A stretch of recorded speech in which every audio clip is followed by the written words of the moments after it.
আপনি ইংরেজি শিখতে চাইলে আপনাকে একেবারে নির্লজ্জ হতে হবে।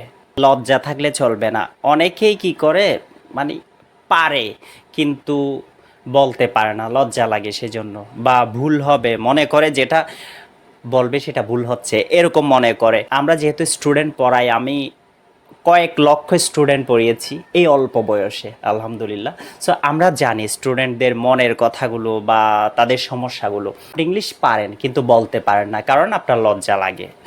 অনেকে অনেক ভালো পারে, লিখতে পারে, জাস্ট বলতে পারে না, মনে করে বললেই ভুল হচ্ছে এরকম। এটা শুধুমাত্র একটা মনের ভয়, আর কিছু না। আপনি বলা শুরু করুন। বড় বড় বাক্যগুলো বলতে কষ্ট হয়, আপনি ছোট ছোট বাক্য দিয়ে শুরু করুন।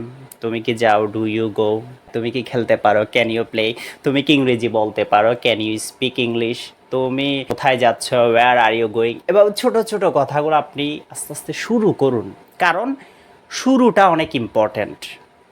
কোনো কিছু অর্জন করার প্রথম স্টেপটা হচ্ছে শুরু।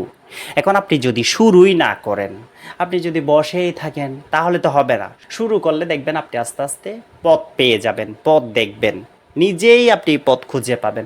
এখন আপনি যদি শুরুই না করেন, শুধু বসে থাকেন আর রিল ভিডিও দেখেন, মনে মনে চিন্তা করেন আমি ইংলিশ শিখবো, কোনো একদিন শিখে ফেলবো, এগুলো হচ্ছে আসলে কল্পনার জন্যই বেস্ট। বাস্তবে আপনি প্র্যাকটিস না করলে, কষ্ট না করলে কোনো কিছু সম্ভব না। সময় দিতে হবে। আপনি যেভাবে নিয়ম করে ভাত খান, যেভাবে নিয়ম করে ঘুমান, ঠিক সেভাবে নিয়ম করে ইংলিশটা চর্চা করুন। অনেকে বলে স্যার আমি সময় পাচ্ছি না কিন্তু শেখার ইচ্ছা আছে। কোনো কিছু যদি আপনার কাছে অনেক বেশি ইম্পর্ট্যান্ট হয়, আপনি যদি কোনো কিছুকে অনেক বেশি গুরুত্ব দেন, তাহলে অবশ্যই আপনি সময় পাবেন। এটা জাস্ট একটা মানে এক্সকিউজ ছাড়া আর কিচ্ছু না। আপনি অবশ্যই সময় পাবেন, সময় বের করতে পারবেন।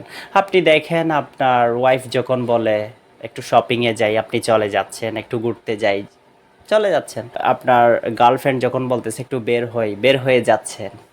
এটা অবশ্যই খারাপ কিছু না, অবশ্যই এটা তো আপনার লাইফ, অবশ্যই করবেন।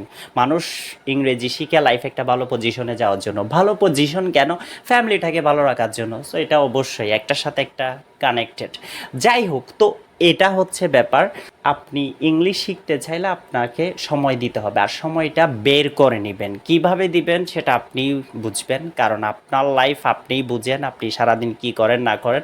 সো আপনাকে টাইমটা বের করতে হবে, টাইম বের করে সময় দিতে হবে। সময় ছাড়া কোনো কিছু সম্ভব না। আপনি যাই বলেন, তো প্র্যাকটিস করতে হবে আর নিজেকে কষ্ট করতে হবে। আপনি যদি মনে করেন যে আমি একটু একটু পড়ি, আস্তে আস্তে শিখবো, হবে না, এগুলো হয় না। এগুলো মানে কল্পনা পর্যন্ত, এগুলো বাস্তবে কিন্তু ব্যাপারটা ভিন্ন রকম। তো আমি সবসময় বলি প্র্যাকটিস প্র্যাকটিস প্র্যাকটিস, প্র্যাকটিস ছাড়া কোনো কিছু সম্ভব না। প্র্যাকটিস করলে আপনি জিনিসগুলো আস্তে আস্তে বুঝতে পারবেন। সো প্র্যাকটিস করুন, লেগে থাকুন। আপনাদের জন্য প্রত্যেক দিন আমরা ভিডিও দিচ্ছি, ভিডিওগুলো দেখবেন, প্র্যাকটিস করবেন, ফলো করবেন, নিজে নিজে বসে বসে প্র্যাকটিস করবেন। সময় না থাকলে আপনি শেয়ার করে রাখবেন, তাহলে আপনি ফ্রি হয়ে আপনার প্রোফাইলের ভিতর ঢুকে জিনিসগুলো একটু দেখবেন, ভালো জিনিসগুলো শেয়ার করে দিবেন যাতে আপনার অ্যাকাউন্টে থাকে।